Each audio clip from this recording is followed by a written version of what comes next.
Making headlines for this hour, President Dr. Mohammad Muiz reveals incumbent government was forced to prioritize the opening of the new passenger terminal at Belana International Airport as successive governments had failed to contract key aspects of the landmark project. Minister of Health Abdullah Nazim announces that all administrative work required for the establishment of the dedicated cancer hospital in the Maldives has been completed, with practical work expected to begin soon. And the Minister of Construction, Housing and Infrastructure, Dr. Abdullah Muttalib, says the signing of the flat agreements under the Gedorveria scheme will begin next week under a streamlined arrangement.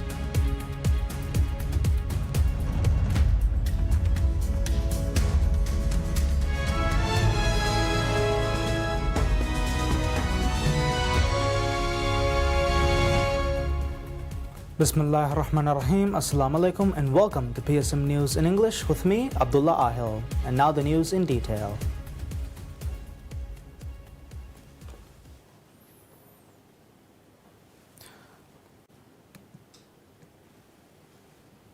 President Dr. Mohammad Muiz reveals the incumbent government was forced to prioritize the opening of the new passenger terminal at Belana International Airport as successive governments had failed to contract key aspects of the landmark project. Speaking during the 8th episode of the Rayitun Eco podcast series, President Dr. Mohammad Muiz noted that the first matter addressed during the transition period in late 2023 was reviewing the progress of the airport development project.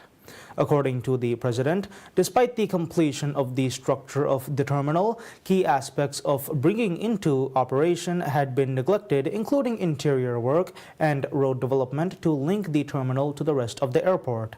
With preparations underway, to inaugurate the new terminal in conjunction with the 60th anniversary of the Maldives' independence, President Dr. Muiz highlighted the importance of recognizing the contributions of various heads of state to the airport's development over the years. He stated that the terminal's completion would bring significant economic progress and open new opportunities, particularly in the tourism sector. The president described the airport as the country's most vital economic asset, stressing that progress there directly benefits all Maldivians and is closely tied to national development and overall well-being.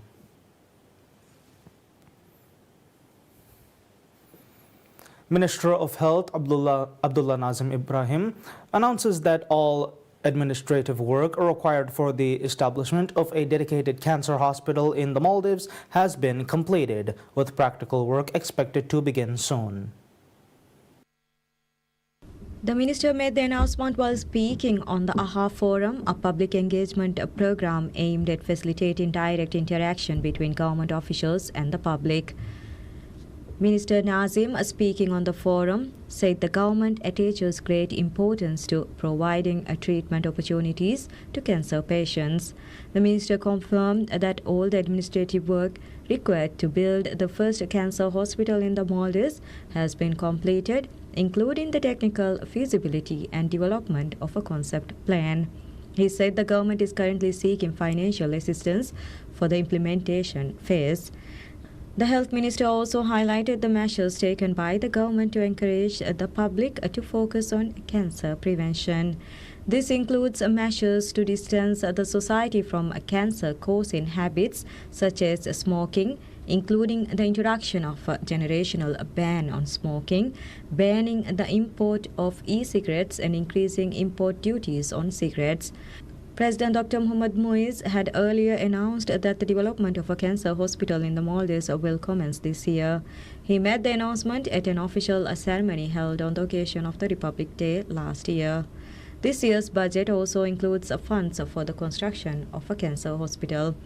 The health minister, speaking at the forum, also revealed plans to compile a national register of patients on treatment for chronic diseases and established a special center to dispense medicines for those on the register. The minister acknowledged that those on long-term treatment for chronic illnesses face significant challenges in accessing medicines. He said to address this, the government has decided to compile a formal register of chronic patients and set up a dedicated center to provide these medicines. The minister said that the major hospitals in the city and the atolls have already started issuing medicines to such individuals to provide a solution. He said the system has been shaped such that the hospital where the patients seek treatment will provide the necessary medication. The government is working to strengthen the system to increase the supply of medicines through the State Trading Organization (STO), strengthen governance to improve the quality of medicines, as well as increase the number of staff in charge of medicines and make them more skilled and capable. In addition, the Ministry of Health is working to reform the Asanda portal used for issuing prescriptions, enhance treatment guidelines, strengthen the Maldives Food and Drug Authority system, and further train STO pharmacists.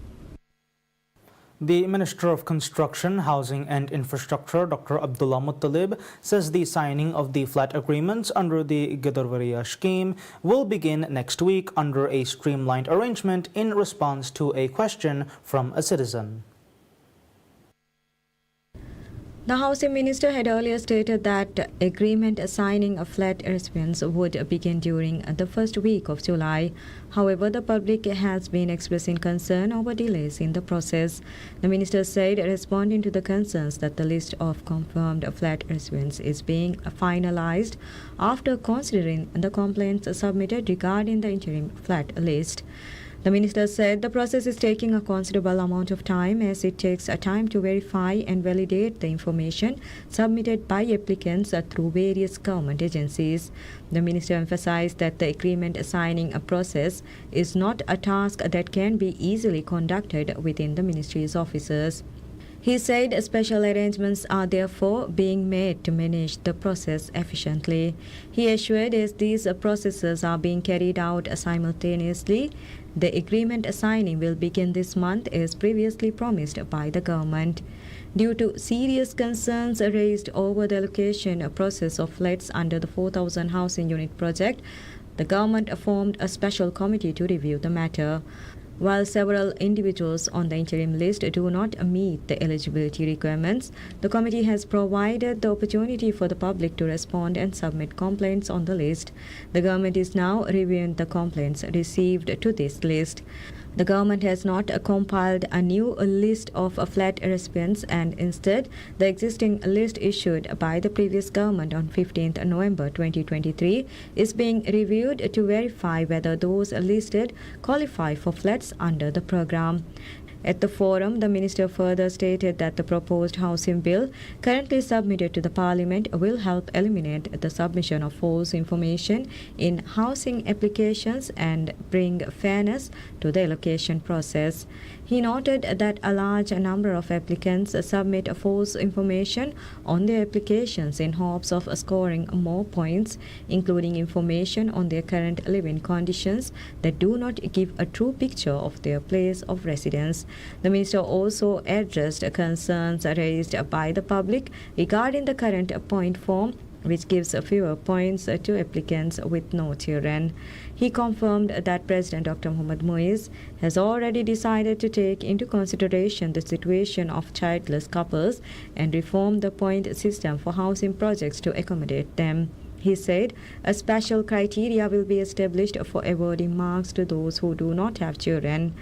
Organized by the President's Office in collaboration with Public Service Media, the AHA Forum series allows direct interaction between government officials and the public.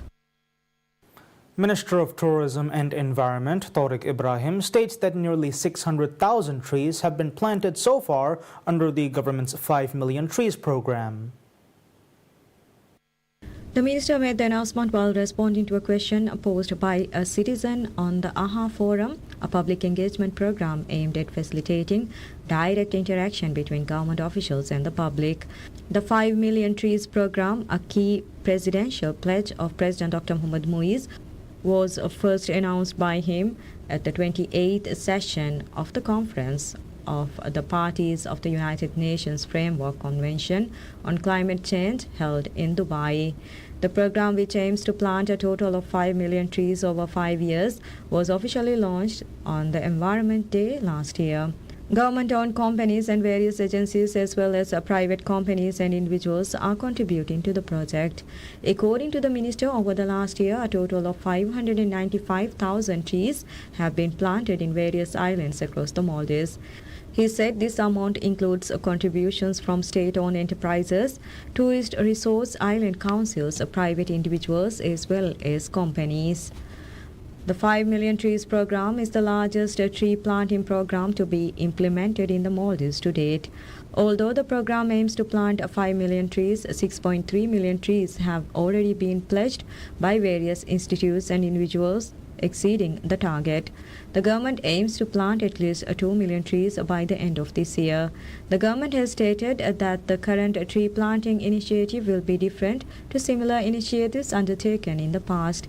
While previous efforts lacked sustainability, the current program is designed with long-term success in mind. President Dr. Muiz's administration has affirmed its commitment to the continuity of the program. The program also gives a priority to planting and reviving endangered species of plants. As part of these efforts, 90 tree species endangered in the Maldives have been listed and are being prioritized for planting. The government requests the participation of all citizens to ensure the program's success. Minister of Youth Empowerment, Information and Arts Ibrahim Wahid announces that the government will begin issuing financial assistance to artists under a new support scheme. The minister made the announcement while speaking on the AHA Forum, a public engagement program aimed at facilitating direct interaction between government officials and the public. Minister Wahid, speaking at the forum, said, as decided by the President Dr. Muhammad Muiz, the government will extend financial assistance to artists to support and promote their work. He said the government will begin issuing funds under the initiative starting next month. Describing the President's decision as an important government policy, Minister Wahid said several efforts are ongoing to finalize the scheme's implementation. He said while the necessary policies have already been developed, feedback and opinion from artistic community were considered in formulating of these policies. He further noted the regulation required for the operations of the scheme are now being drafted. The minister expressed hope that the financial assistance will be given to eligible artists from next month. He said professionals who required financial assistance can apply through a dedicated portal. Minister Wahid further said the production house dedicated for artists is already under construction. He said the facility is being developed by the Business Center Corporation and work is expected to reach completion and open for artist use within this year. During the forum, the minister also announced the government's plan to develop a modern 4-screen cinema complex in Hulumale. He revealed the information following a question from the public regarding the development of a modern cinema. The minister acknowledged the lack of a modern cinema in the Maldives and noted this is a concern voiced by many. He said while existing the Olympus Theatre in Male was originally designed as a theatre, it still presents for screening movies. The minister went on to state that he does not believe stopping the operation of Olympus and building a new cinema is the best way forward. He noted that modern cinema must offer a wide array of service. The minister said foreign investors have expressed interest in such a project. He assured that the ministry will work in close collaboration with the Housing Development Corporation to implement the project. The minister said new cinema would address the issue of movie producers in the Maldives not being able to release their films due to lack of screening space. Olympus, established in 1957, remains the largest cinema in the Maldives. However, it can only screen one film at a time. After being closed during the COVID-19 pandemic, it was reopened in 2023 with modern changes. Maldives Marketing and PR Corporation posts a profit in 2024 after posting losses for the past 4 years. During the company's annual general meeting for 2024, the state-owned firm announced a profit of $1.8 million, a significant reversal of fortunes after posting a $1.2 million loss in 2023. After posting losses for four consecutive years, MMPRC attributed the turnaround on the right measures taken to improve its financial position.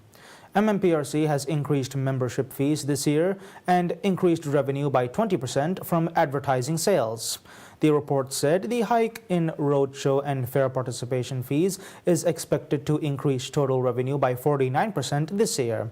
In addition, costs have been reduced by 5% by securing smaller stall spaces at tourism fairs. The state-owned company has also shifted priorities to participate in tourism fairs in just key markets. Joint marketing campaigns with third parties are expected to reduce campaign spending by up to 30%, which is complementing other austerity measures. Some other cost-cutting measures currently being implemented include slashing printing costs, limiting warehouse rental, and reducing equipment shipping costs. MMPRC has also realigned its marketing campaigns to digital avenues and diverted focus to just key markets in a bid to curb expenses. The company was established to support the government's efforts to expand and diversify the tourism sector. Its core role is to promote the country as a world-class tourist destination. These efforts are delivered through focused, continuous, and sustainable marketing initiatives. President Dr. Mohammad Muiz, meanwhile, has renamed the MMPRC to Visit Maldives Corporation Limited.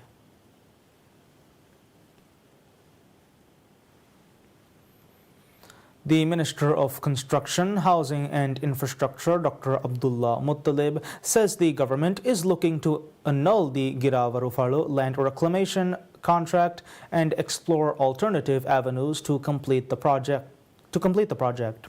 The agreement for the reclamation of Giravaru was signed between the Maldives Fund Management Corporation and the CMC Boskalis joint venture company of the Netherlands. Responding to a citizen's question at the AHA Forum held on Monday over the awarding of land plots from Giravaru, Minister Dr. Muttalib admitted the delay in the reclamation as a major concern. According to the minister, the previous government had on 2 occasions paid $20 million in advance payments for the dredging of the Giravaru and had also released an additional $15 million upon the contractor's request. He explained, however, despite the contract stipulating a total of 160 hectares of land to be reclaimed, the company had only managed to dredge 60 hectares of land. The minister said the Attorney General is continuing to explore a way to annul the contract without paying additional compensation for the contractor. Minister Dr. Muttalib admitted that the Giravaru land use plan needs to be revised after some land plots were relocated to Gulifalo, adding that the land registrations will commence once the new land use plan is finalized. President Dr. Mohammad Muiz has announced plans to reclaim an additional 50 hectares of land, expanding the initial 160 hectares designated for the project. During the AHA Forum, Minister Dr. Muttalib revealed that the government is working to secure finance for the construction of 10,000 housing units, an electoral pledge of the incumbent administration. He assured that precedence will be given to applicants who were unjustly omitted from the social housing list during the past 2 governments.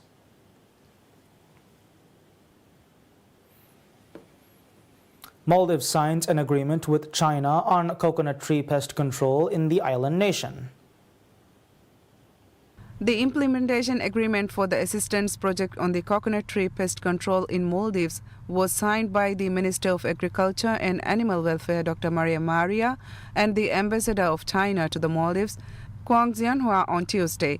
According to the ministry, the agreement primarily based on the Agreement on Economic and the Technical Cooperation signed between Maldives and China on 20th September 2019 and the exchange of letter exchange between two countries on 10th January 2024 is an important and strategic step to manage the coconut Hispian beetle infestation in the Maldives. The two-year project aims to ensure food security in the Maldives with the main objective of controlling invasive pests that damage trees and tree parts that are not native to the island nation. An expert team from the Environment and Plant Protection Research Institute of Chinese Academy of Tropical Agricultural Science in December last year had met with senior officials from the ministry, discussed the implementation of the Maldives Coconut Tree Pest Control Assistance Project. During the visit, the Qatar's expert team initiated an assessment to the established and natural enemy laboratory in the Maldives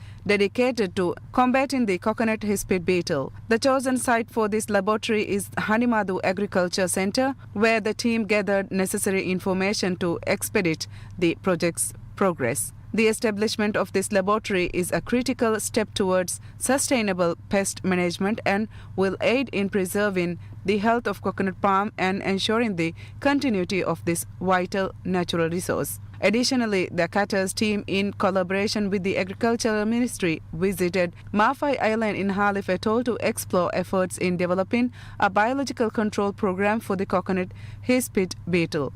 During their visit to the Hanimadu Agricultural Center, valuable technical knowledge on biological control management protocols in insect pest interaction was exchanged, according to the ministry. The ministry also announced the launch of a 4-year national coconut tree rehabilitation program. This initiative seeks to increase the availability of coconut by transferring and planting 160 young coconut palm from the Hanimadu Agriculture Center to various islands across the country.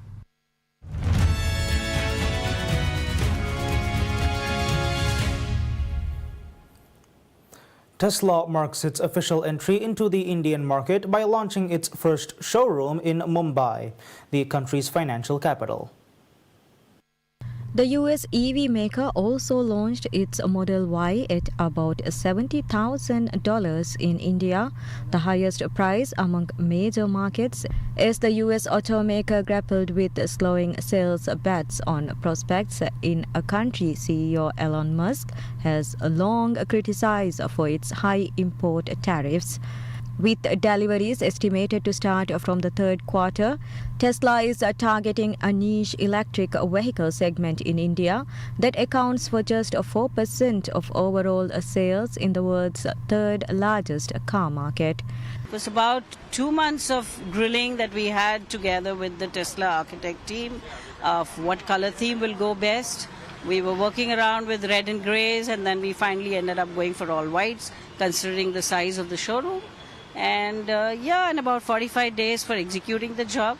Tesla has long lobbied India for lower import tariffs on cars, and Prime Minister Narendra Modi's officials remain in talks with US President Donald Trump's administration to lower the levies under a bilateral trade deal.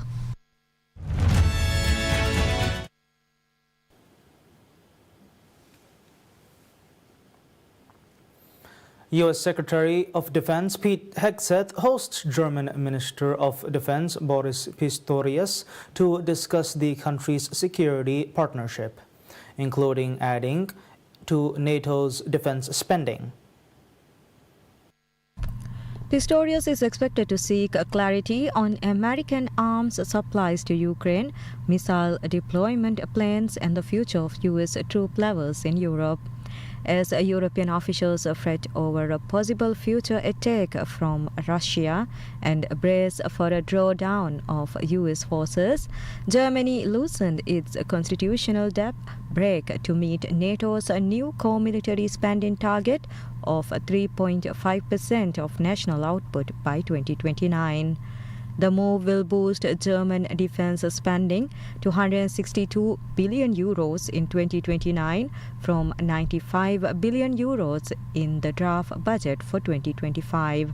Pistorius is also expected to discuss Berlin's offer to pay for American Patriot air defense systems for Ukraine, a proposal made public by Chancellor Friedrich Merz weeks ago after private discussions failed to elicit a response from Washington. On July 14th, US President Donald Trump said he will send Patriot missiles to Ukraine. He did not give a number, but he said the United States would be reimbursed for their cost by the European Union.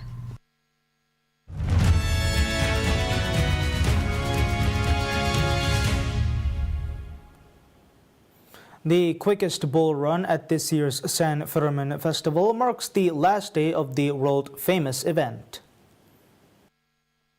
The bull runs in Pamplona, Spain, a part of the San Fermin Festival, are held every year from July 7th to July 14th. These daily bull runs begin at 8 a.m., with the first one taking place on July 7th and the last on July 14th. 6 hefty bulls, the heaviest of the season, from the Mura Range sprinted through the narrow streets of Pamplona, reaching the bull ring in just 2 minutes 16 seconds.